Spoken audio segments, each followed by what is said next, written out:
하나님께서는 하나님이 누구신가를 끊임없이 조명하고 계십니다. 하나님을 조명하시되 이론적이고 또 지식적인 것이 아니라 실제적인 것을 계속 우리에게 나타내 주고 계세요. 오늘 말씀 이사야서를 보면 이사야서 자체가 정말 아름다운 책이에요. 우리 신구약 성경이 66권인데 이사야서가 66장으로 되어 있어요. 그리고 이사야서 이 66장을 처음부터 끝까지 쭉 보면 성경 한 권을 다 본 것 같아요. 그리고 하나님의 계획과 이루심을 완벽하게 이사야서에 조명하고 있습니다. 그런데 오늘은 이사야서 9장 1절로 7절 말씀을 통해서 하나님께서 무엇을 이루시고자 하는가 그것을 함께 나누도록 하겠습니다. 1절을 같이 읽겠습니다. 시작. 전에 고통받던 자들에게는 흑암이 없으리로다. 옛적에는 여호와께서 스불론 땅과 납달리 땅이 멸시를 당하게 하셨더니 후에는 해변길과 요단 저쪽 이방의 갈릴리를 영화롭게 하셨느니라. 9장 1절에 보면 흑암 가운데 있던 자들 그리고 멸시받던 자들에 대해서 이야기를 합니다. 우리는 사실 국적이 세상 사람이 아니에요. 국적이 다르단 말이에요. 그러니까 우리나라의 다른 많은 나라에서 일을 하기 위해서 오신 분들이 그분들이 느끼는 것이 뭐냐면 외로움이고 고독함이고 또 차별이고 막 이런 것들을 많이 느끼죠. 우리는 이 세상에 국적을 두고 있지 않습니다. 우리는 어디 소속이에요? 하나님 나라 소속이에요. 그러니까 하나님 나라에 소속된 우리가 이 땅에서 사는 동안에 겪는 것이 흑암이에요. 캄캄하고 앞을 알 수가 없고. 왜냐하면 우리를 통치하는 대상이 우리의 주권자가 아니라 우리를 싫어하는 자에 의해서 통치되고 있다는 얘기예요. 하나님께서 이 땅을 잠시 누구에게 맡겼냐면 악한 자에게 맡겼습니다. 내어줬다. 왜? 아담과 하와가 그걸 선택했거든요.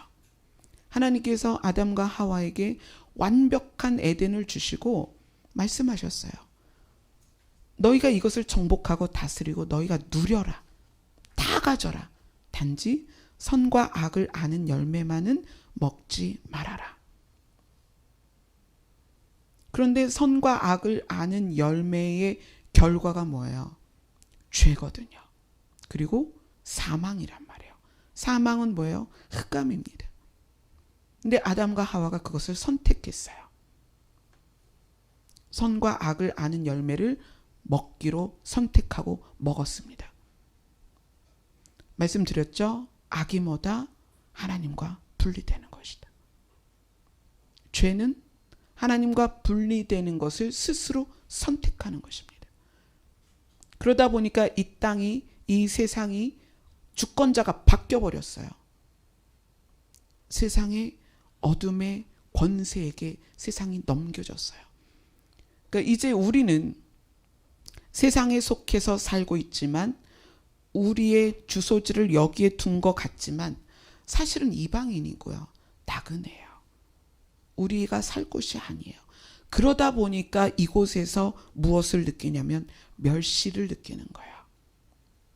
사실은 우리가 살아야 할 곳이 아니거든요. 그러니까 악한 세력이 우리를 볼 때마다 어떻게 하면 쟤네를 좀 괴롭힐까? 어떻게 하면 쟤네들을 하나님과의 관계 안에서 완전히 단절을 시킬까? 그래서 최선을 다해서 모든 방법을 동원하는 거예요. 어떤 방법? 하나님과 우리를 분리시키는 방법. 끊임없이 그렇게 합니다. 우리를 분리시키기 위해서, 하나님과 우리의 관계를 단절시키기 위해서 끊임없이 일을 해요. 그래서 우리는 이 땅에서 힘들 수밖에 없어요. 고난일 수밖에 없고요. 외로울 수밖에 없고 고독할 수밖에 없어요. 그런데 그러한 우리에게 2절에서 하나님이 약속을 주십니다. 흑암에 행하던 백성들이 큰 빛을 볼 것이다. 사망의 그늘진 땅에 거주하던 자들에게 빛이 비칠 것이다. 주소지를, 주권을 악한 자에게 둔 사람은 이 말씀이 상관이 없습니다. 그러나 하늘을 소망하는 우리에게는 이 말씀이 너무나 놀라운 말씀이에요. 하늘의 소망을 두었으나 흑암에 살 수밖에 없는 우리들이, 사망의 그늘진 땅에 거주하는 우리들이 빛을 만나게 되는 거예요. 빛을 보게 되는 거예요. 그 빛이 비춰지는 거예요. 그래서 우리 안에서 우리는 비록 어둠 가운데 있지만 소망이 생기는 거예요. 금요일날 말씀드렸죠? 구원의 소망의 투구. 이제 그 빛을 통해서 우리가 그것을 간절하게 소망할 때 우리가 생각을 지켜가면서 끝까지 싸워 이겨 나가는 삶을 살아가게 됩니다. 하나님께서는 이제 우리에게 약속을 주십니다. 주께서 이 나라를 창성하게 하시며 즐거움을 더하게 하시며 추수하는 즐거움, 탈취물을 나눌 때의 즐거움 같은 것을 우리 앞에서 누리게 해줄 것이다. 그렇게 약속을 주십니다. 그리고 최종적으로 우리에게 주신 약속입니다. 4절을 같이 읽겠습니다. 시작. 이는 그들이 무겁게 맨 멍에와 그들의 어깨의 채찍과 그 압제자의 막대기를 주께서 꺾으시되 미디안의 날과 같이 하셨음이니라. 요 부분은 이 땅에서 우리가 살아가면서 권세자, 악한 권세자가 우리를 얼마나 억압을 하고 괴롭게 하는지를 보여주는 거죠. 무겁게 맨 멍에, 어깨에 채찍, 압제자의 막대기. 근데 이사야가 이 부분을 설명한 것은 어디와 연결시킬 수 있냐면 이스라엘이 애굽에서 종노릇할 때, 포로 생활할 때의 모습입니다. 이스라엘이 애굽에서 살 때에는 그들이 요구하는 일들을 해야만 했고 그들이 허락하지 않는 것을 선택할 수 없었습니다. 그래서 그들이 깊은 신음을 했을 때 하나님이 그것을 듣고 그들을 떠나게 하시죠. 그 이스라엘 백성이 하나님께서 풀어내시면서 그것을 미디안의 날과 같이 하셨다라고 말씀을 하시는 것은, 미디안은 누구냐면, 미디안이라는 민족이 어떤 민족이냐면 모세의 장인이 미디안 사람이에요. 그렇죠? 모세가 이스라엘 백성을 애굽에서 건져낼 때 그 애굽에서 종살이하던 이스라엘 백성이 어땠냐면 무겁게 맨 멍에를 진 자들이었고 어깨에 채찍을 맞던 자들이었고 압제자의 막대기에 의해서 휘둘림 당하던 사람들이었어요. 근데 그들이 구원함을 받고 또 그들을 꺾으시는데 미디안처럼 꺾으시겠다. 이스라엘을 압제했던 애굽을 미디안처럼 꺾으시겠다. 이 미디안이 나중에 어떻게 되냐면, 그러니까 모세가 애굽에서 이스라엘 백성을 건져낼 때 장인 이드로의 도움을 많이 받습니다. 왜냐하면 미디안 사람들은 광야에서 사는 사람들이에요. 이드로가 광야에서 살았죠. 그러니까 모세가 미디안 사람들의 도움을 받기 시작을 하면서 광야 여정에서 함께 지내는 날들이 많았어요. 그래서 미디안 사람들이 이스라엘을 도왔습니다. 그런데 나중에 그 광야 마지막 여정에서 어떻게 미디안이 변하냐면 이스라엘 사람들에게 악한 것을 전파해요. 세속적인 것을 음행하게 하고 또 우상을 섬기게 하고. 그래서 하나님께서 미디안을 제거합니다. 어떻게 제거하냐면 기드온의 300용사와 미디안 군사가 싸움을 해요. 전쟁을 하는데 기드온의 300용사가 그 미디안을 완전히 대파를 하죠. 그리고 미디안의 왕까지 다 죽여버립니다. 그래서 국가가 아예 그 민족이 아예 그 기초가 흔들려 버려요. 그래서 기드온의 300용사와 전쟁을 치른 미디안이 성경에서 그 다음에 존재하지 않습니다. 그 이유로 나오질 않아요. 이사야서에서 9장하고 60장에 한 번씩 거론이 되는데 그 민족이 남아 있어서 거론되는 것이 아니라 비유로 말씀하실 때 거론이 돼요. 그러니까 미디안은 그렇게 사라집니다. 그렇게 꺾겠다는 거예요. 이스라엘 백성을 압제했던 애굽을 또 미디안이 꺾인 것처럼 우리를 이 땅에서 흑암으로 압제했던, 고통스럽게 했던 그 세력을 미디안처럼 꺾으시겠다는 거예요. 그래서 군인들의 신과 피 묻은 겉옷이 불에 살라지는 것처럼 다 사라질 것이다. 그리고 빛에 대해서 설명합니다. 너희에게 빛이 임할 것이다. 그 빛이 누구냐? 6절에 설명을 하고 있죠. 자, 6절을 한번 읽어보겠습니다. 시작. 이는 한 아기가 우리에게서 낳고 한 아들을 우리에게 주신 바 되었는데 그의 어깨에는 정사를 메었고 그의 이름은 기묘자라 모사라 전능하신 하나님이라 영존하시는 아버지라 평강의 왕이라 할 것임이라. 아멘. 어떻게 이렇게 예수님을 정확하게 묘사를 했을까요? 이제 우리에게 한 아들이 나올 것이다.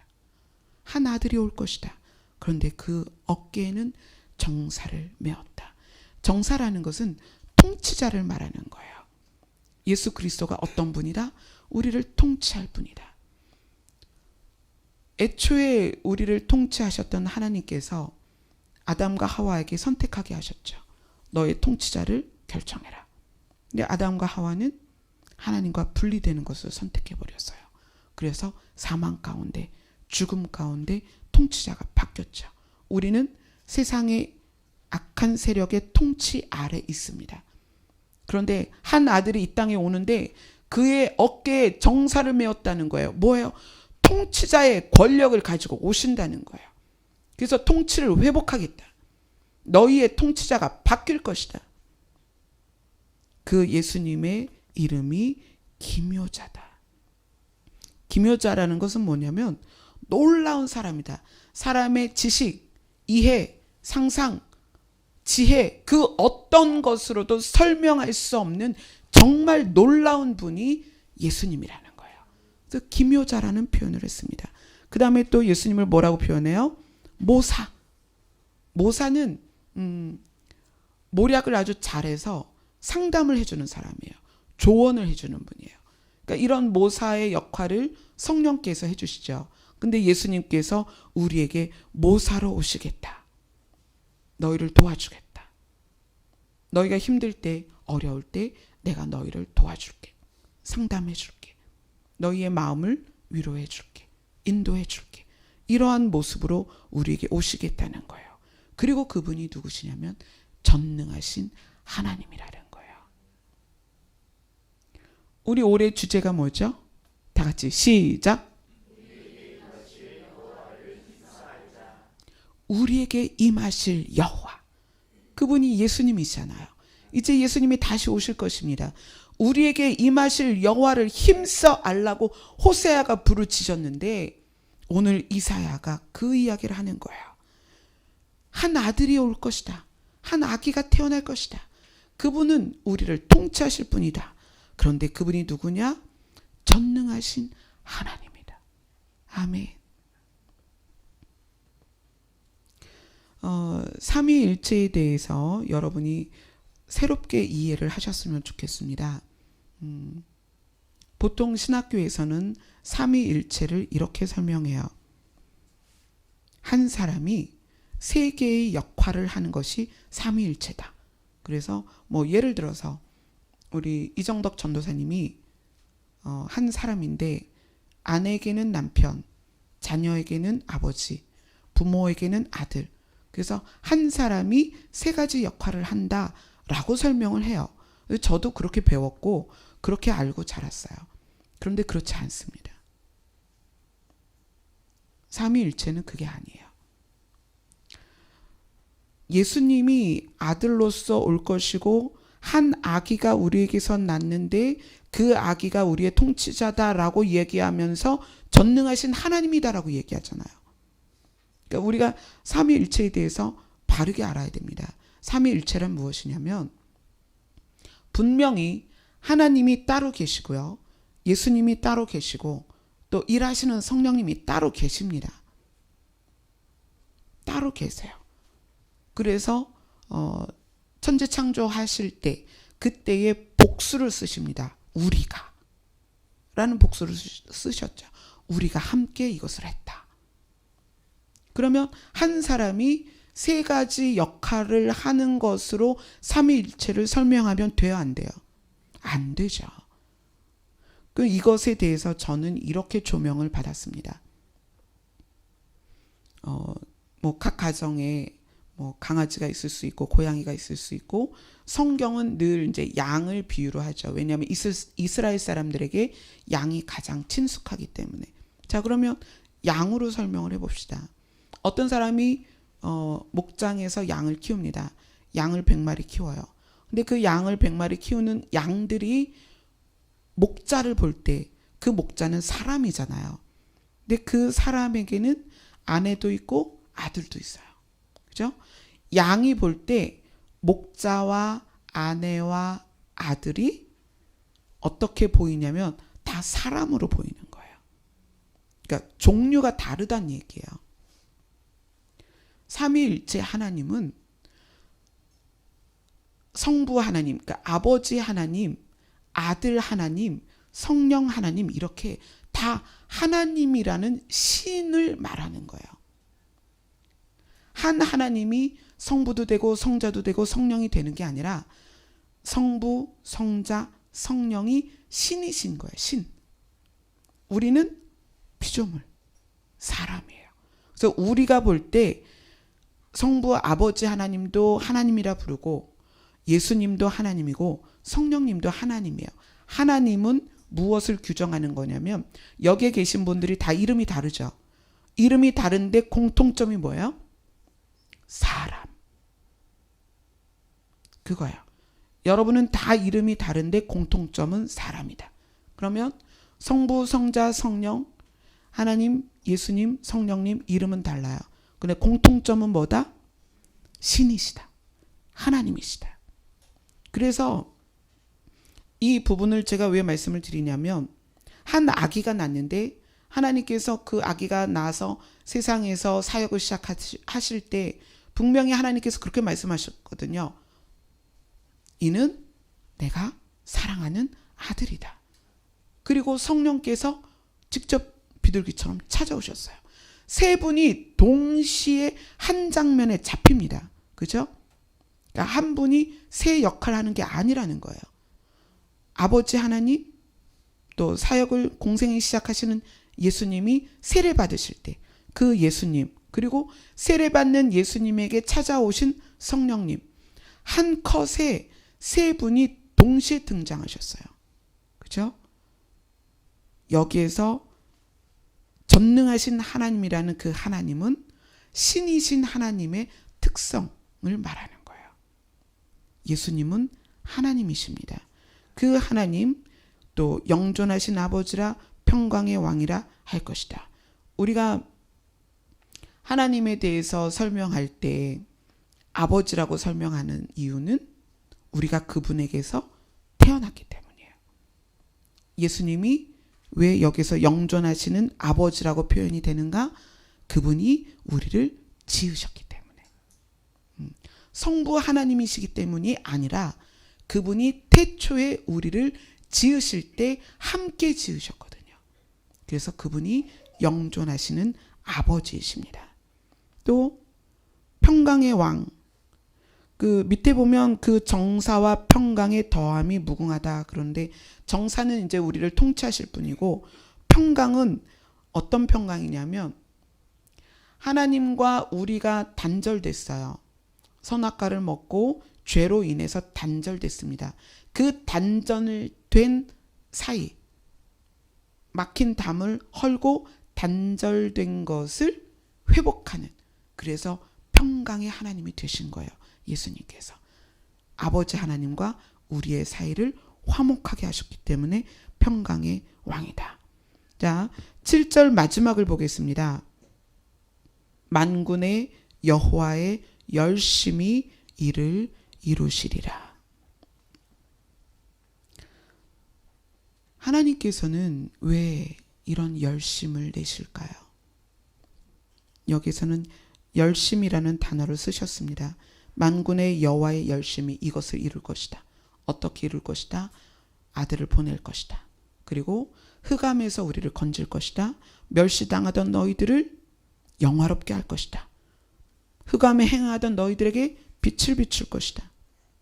사망의 그늘진 땅에 거주하던 너희들에게 빛이 있을 것이다. 그런데 이것을 여호와의 열심히 이룰 것이다.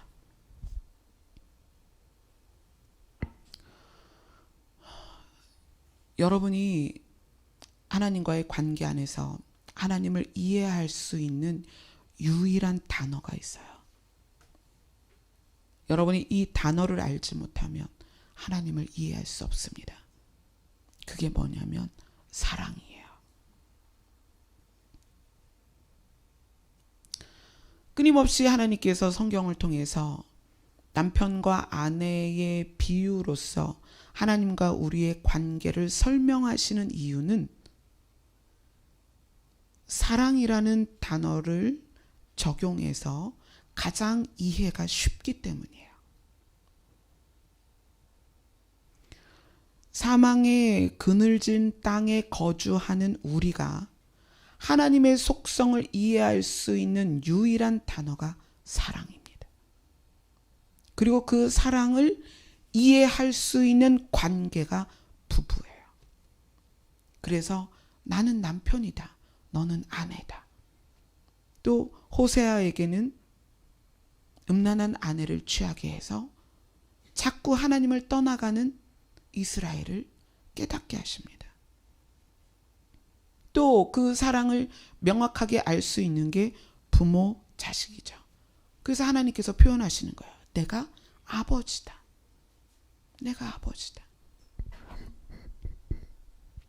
하나님의 열심을 출발시키는 동력이 뭐냐면 사랑이라는 거예요. 내가 너희를 정말 사랑하기 때문에 내가 너희를 정말 사랑해서 열심을 내는 거야. 최선을 다하는 거야.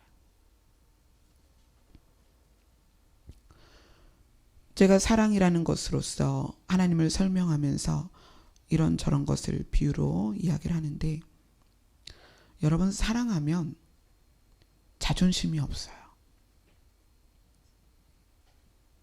만약에 여러분이 부부 사이에 아직도 자존심으로 팽팽하게 맞서고 있다면 아직 사랑을 모르는 거예요.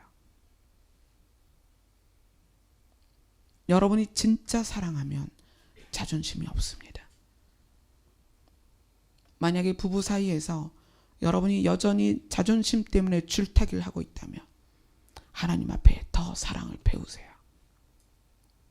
하나님은 성경을 통해서 당신을 떠난 자들에게 대하여 심판을 말씀하십니다. 내가 너희들을 이렇게 심판할 것이다. 너희가 내 법을 떠났기 때문에 내가 너희에게 이런 저주를 내릴 것이다. 그런데 하나님이요, 그런 멸망과 저주를 선포하시고 그 바로 뒤에 늘 뭘 얘기하시냐면, 그러나 너희가 나에게 돌아오면 내가 너희를 고칠 것이다. 내가 너희를 싸맬 것이다. 내가 너희를 회복할 것이다.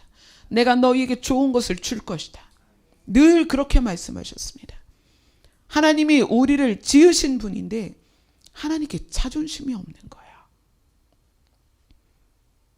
내가 너희들에게 약속했지, 선악과를 먹으면 정령 죽는다.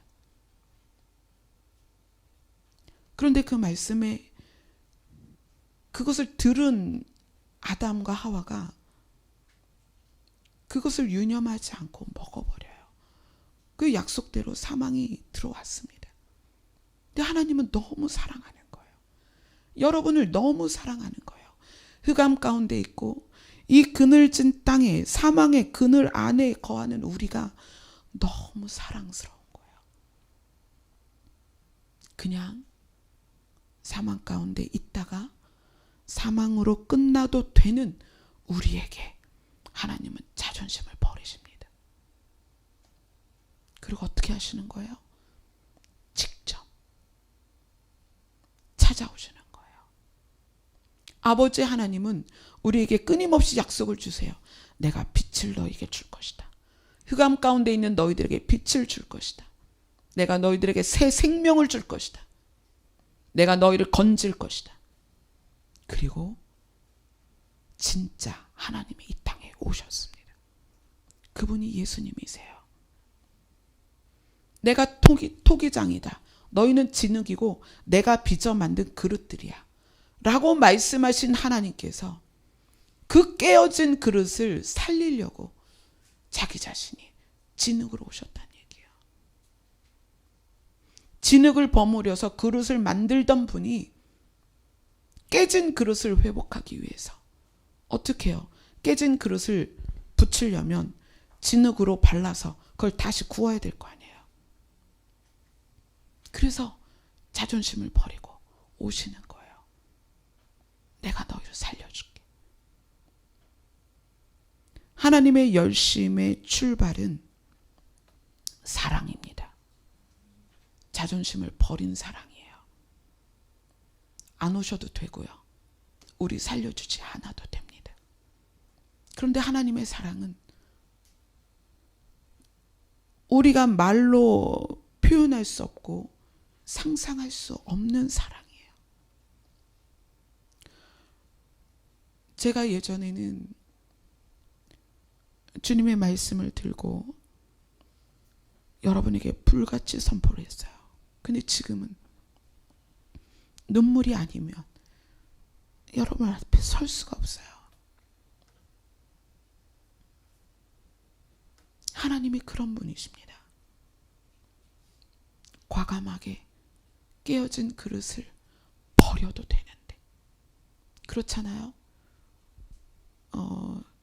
우리나라도 도자기가 발달되어 있어서 이천에 가면 도자기 공장이 많이 있죠. 도자기를 굽는 장인들이 도자기를 굽고 꺼냈을 때 금이 가거나 무늬가 예쁘지 않으면 가차없이 부셔버립니다. 그래서 도자기 공장 근처에 가면 깨어진 도자기들이 굉장히 많아요. 우린 그런 존재거든요. 우리가 죄로 인해서 하나님과 단절되고 깨어진 그릇들이에요. 그런데 우리를 위해서 하나님께서 직접 오셨다는 거예요. 오늘 이사야를 통해서 하나님이 그 말씀을 하시는 거예요. 너희가 너희의 선택의 결과로 흑암 가운데 있고 사망의 그늘 아래에서 살고 있지만 내가 너희를 구하러 갈 거야. 너희를 살려줄 거야. 왜냐하면 사랑하기 때문이에요. 하나님이 우리를 너무나 사랑하기 때문에.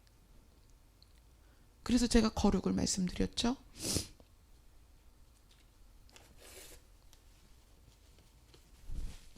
거룩하지 않으면 하나님을 볼 자가 없을 것이다. 그래서 우리가 그 거룩을 이루기 위해서 이것도 하고 저것도 하고 이걸 안 하고 저걸 안 하고 그렇게 노력을 했어요. 그런데 하나님께서 거룩을 설명하셨습니다. 거룩은 그렇게 하는 게 아니다. 거룩은 무엇이다? 하나님께로 돌아오는 것이다. 너희가 내 앞에 머무는 것이다. 그것이 거룩이다. 하나님께서는 당신의 사랑을 포기하지 않으셨어요. 끝까지. 그래서 오늘 이렇게 말씀하시는 거예요. 만군의 여호와의 열심이 이것을 이룰 것이다. 무엇을 이룬다? 사망의 흑암의 그늘 아래 있는 우리에게 빛을 보낼 것이다. 통치자인 아들을 보낼 것이다. 기묘자며 정사인 내 아들을 보낼 것이다. 그가 영원한 하나님이다. 하나님께서 약속하신 부분을 이사야서 60장으로 가서 한 번 더 자세하게 보도록 하겠습니다.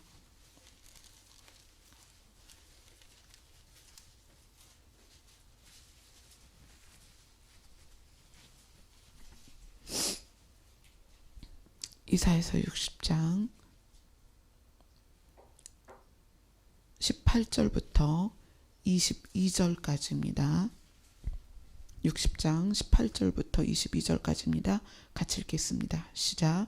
다시는 강포한 일이 내 땅에 들리지 않을 것이요 황폐와 파멸이 내 국경 안에 다시 없을 것이며 내가 내 성벽을 구원이라 내 성문을 찬송이라 부를 것이라.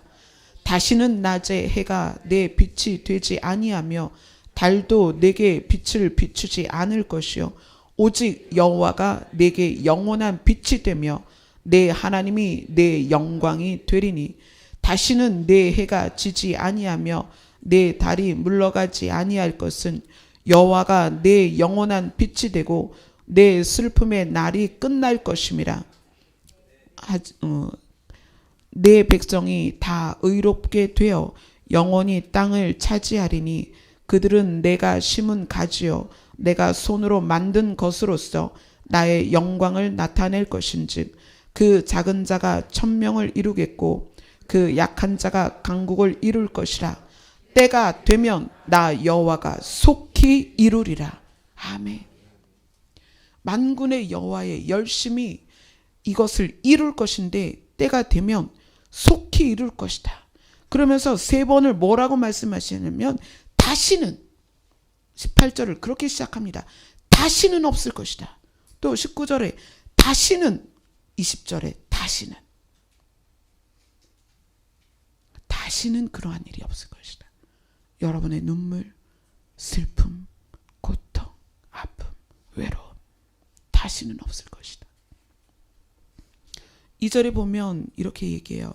낮의 해가 내 빛이 되지 아니하며 달도 내게 빛을 비추지 않을 것이다. 창조된 것이 너희를 다스리지 않을 것이다. 제가 올해 첫 설교를 전도서를 했습니다. 그리고 또 목사님께서 전도서를 계속 여러분과 나눴습니다. 낮에 해가 내 빛이 되지 아니하며 달도 내게 빛을 비추지 않을 것이다. 이것은 무슨 말이냐면 창조된 것이 피조물이 너희들을 다스리지 않을 거라는 거예요. 우리가 무엇 때문에 고통받습니까? 피조되어진 것에 의하여 고통받고 있어요.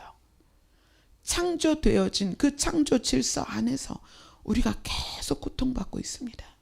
그러나 창조되어진 피조되어진 그것들은 완전하지 않기 때문에 우리를 고통스럽게 하는 거예요. 그렇잖아요. 아무리 열심히 돈을 벌어도 돈은 흩어지고요. 우리가 열심히 건강을 유지하려고 하지만 우리의 몸은 시들어가고요. 우리의 생명은 가늘어져 가고 있어요. 우리가 아무리 열심히 상대들과 관계를 맺어도 그 관계 안에 상처가 있고 아픔이 있어요. 우리가 늘 날마다 새날을 맞이하지만 그 새날을 맞이하면서 희망을 꿈꾸고 소망을 꿈꾸지만 그 새날이 어떤 때에는 내 인생에서 가장 고통스러운 날이 된단 말이에요. 어쩔 때는 먹는 음식이 나를 괴롭게 할 수도 있고요. 어쩔 때는 가장 사랑하는 사람조차도 우리에게 고통이 될 수가 있어요. 다시는 낮의 해가 너의 빛이 되지 않을 것이다. 다시는 달이 너에게 빛을 비추지 않을 것이다. 창조되고 피조되어진 것으로 인해서 너희가 통치받지 않을 것이다. 내가 이제는 너희들을 그곳에서 건져낼 것이다. 무엇으로 너희들을 살릴 것이냐면 영원한 빛으로 너희들을 살려줄 것이다. 그리고 19절에 그렇게 얘기하죠. 너의 하나님이 너의 영광이 되리라. 영광을 어떻게 설명드렸어요? 우리에게서 하나님이 드러나는 것이다. 그것이 영광입니다. 그것이 진짜 영광입니다. 피조물로서 피조되어진 것으로 영광이 되는 게 아니라는 거예요. 그렇잖아요. 우리가 세상에서 무엇으로 영광을 받죠? 내가 이루어 놓은 업적, 내가 쌓아 올린 물질, 그렇죠? 내가 취한 지식들, 이런 것으로, 내가 가꾼 외모, 이런 것으로 우리가 영광을 취합니다. 그러나 그 영광이 어떻습니까? 지나가는 거예요. 사라지는 것이고, 썩어지는 것이고, 시들어집니다. 어떤 것도 영원하지 않아요. 그런데 우리에게 영광을 주시겠다. 어떤 영광을?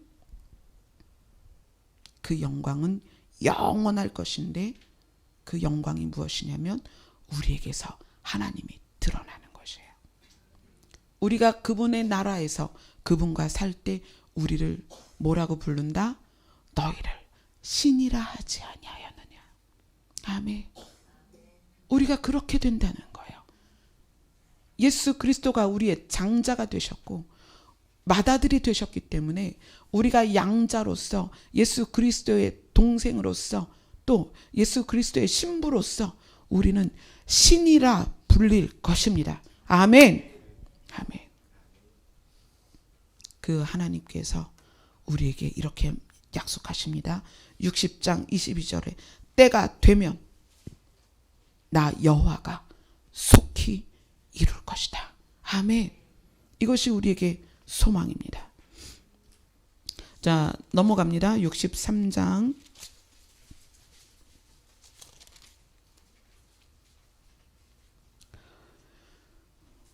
그렇게 우리에게 이루실 하나님의 때를 기다리면서 우리가 무엇을 기도해야 되느냐는 거예요. 우리가 무엇을 기도해야 되는가? 63장 15절 15절, 16절, 17절 같이 읽겠습니다. 시작. 주여 하늘에서 굽어 살피시며 주의 거룩하고 영화로운 처소에서 보옵소서. 주의 열성과 주의 능하신 행동이 이제 어디 있나이까?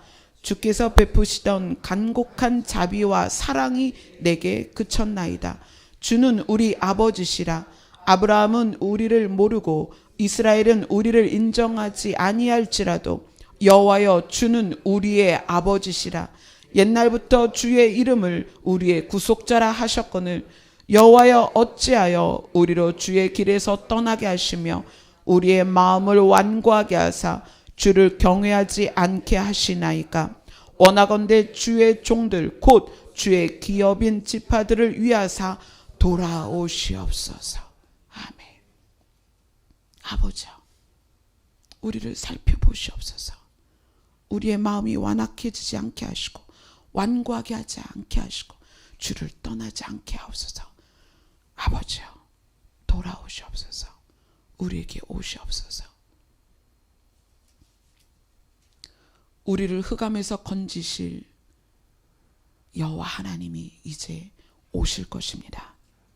주여 오시옵소서. 이걸 여러분 기도하세요. 오실 때가 되면 주님은 오셔서 속히 이 모든 일들을 이루실 것입니다. 아멘. 아멘. 64장에 보면 주의 강림에 대해서 설명을 하고 있어요. 지금 우리 이사야 63장을 봤죠.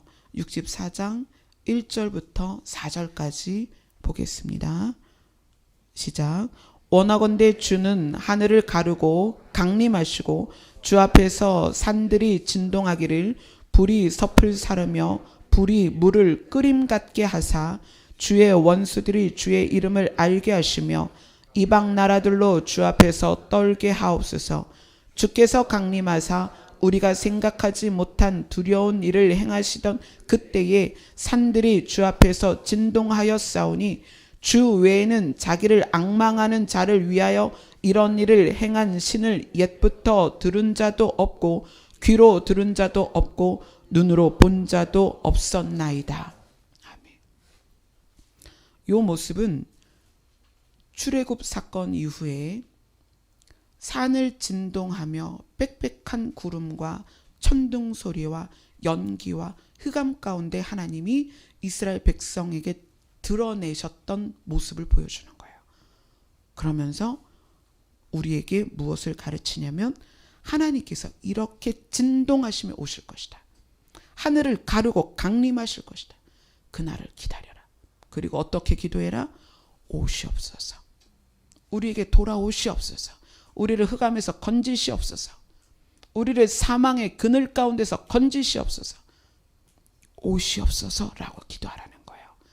그럴 때 주께서 때가 되면 속히 그 일을 이룰 것이다. 아멘. 자, 여호와의 열심은 최선입니다. 하나님께서 하실 수 있는 가장 완전한 최선입니다. 그러면 하나님의 열심의 결과가 있겠죠. 이루심의 결과를 어떻게 말하고 있는가? 이사야서 65장 17절입니다.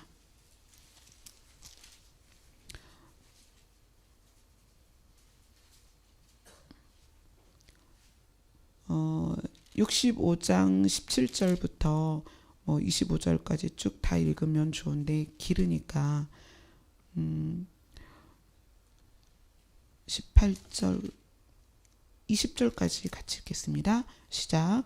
보라, 내가 새 하늘과 새 땅을 창조하나니 이전 것은 기억되거나 마음에 생각나지 아니할 것이라. 너희는 내가 창조하는 것으로 말미암아 영원히 기뻐하며 즐거워할지니라.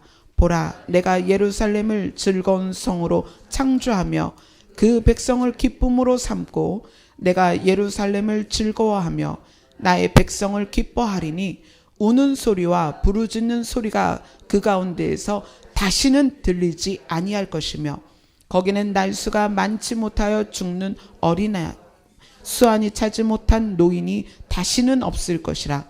곧 백세에 죽는 자를 젊은이라 알겠고 백세가 못되어 죽는 자는 저주받은 자이리라.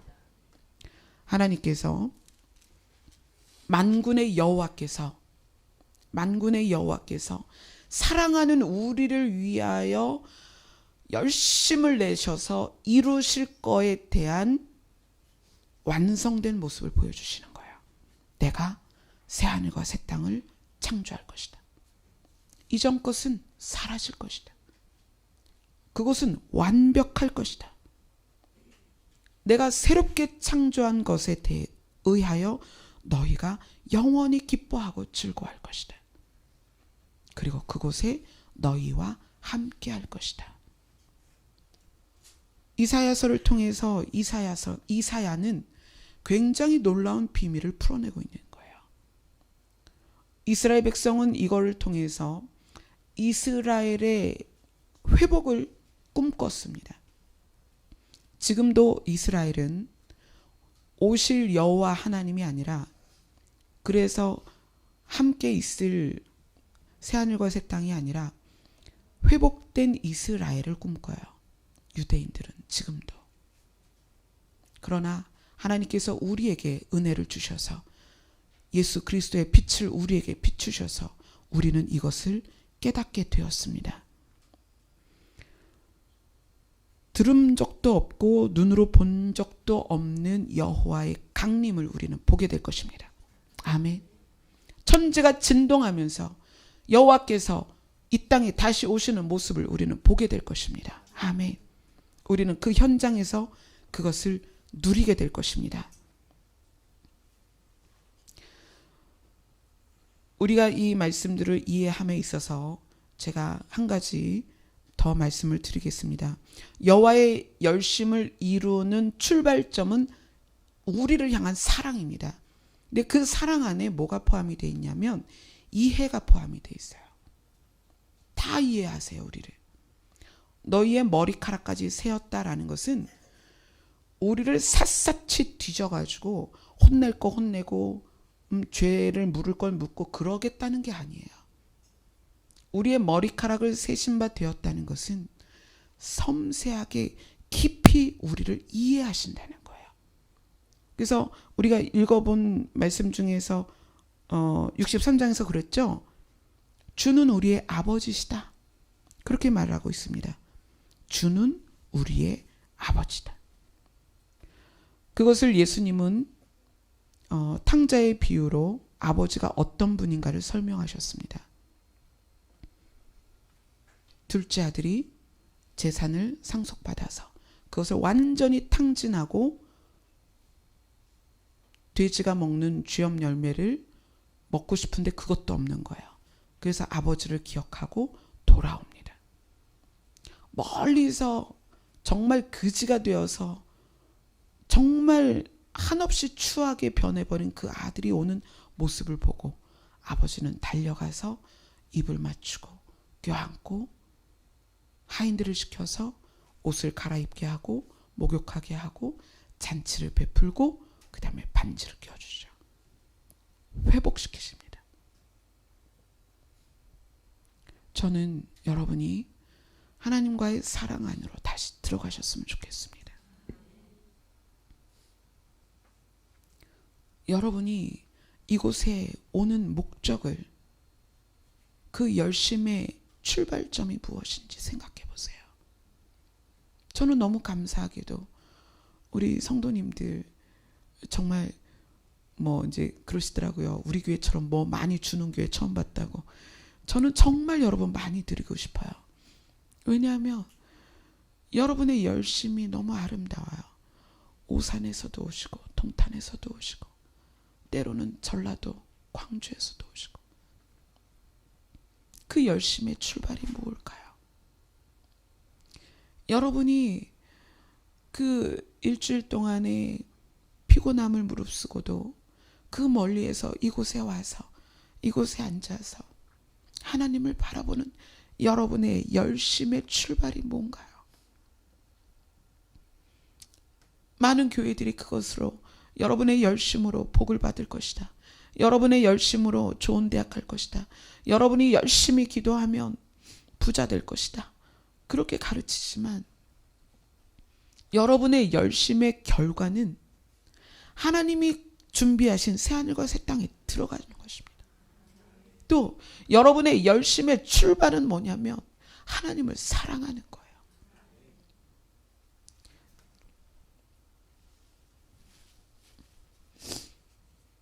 우리를 다 이해하시고 우리가 어떤 모습으로든 주님 앞에 섰을 때 우리를 회복시키시고 싸매시고 구원하실 그 아버지 앞에 여러분이 오신 그 열심의 출발은 사랑이었으면 좋겠습니다. 여호와 하나님을 사랑하고 예수님을 사랑하는 그 사랑 때문에 여러분의 발걸음이 여기까지 오셨으면 좋겠어요. 그런데 그 열심, 사랑으로 출발된 그 열심의 결과를 하나님이 오늘 우리에게 약속하셨습니다. 새하늘과 새 땅을 너희들에게 창조해 줄 것이다. 예전 것은 다 지나갈 것이다. 예전에 너희들이 창조된 것에 의하여 고통받던 그 모든 것은 사라질 것이다. 이제는 근원의 빛 하나님께서 직접 비춰줄 것이다. 이제는 내가 너희를 영화롭게 할 것이다. 이것이 하나님의 약속입니다. 아멘. 그 만군의 여호와 하나님께서 이 일을 이루실 것입니다. 왜냐하면 그 열심이 우리를 사랑하는 그 사랑에서 출발했기 때문입니다. 아멘. 기도하겠습니다.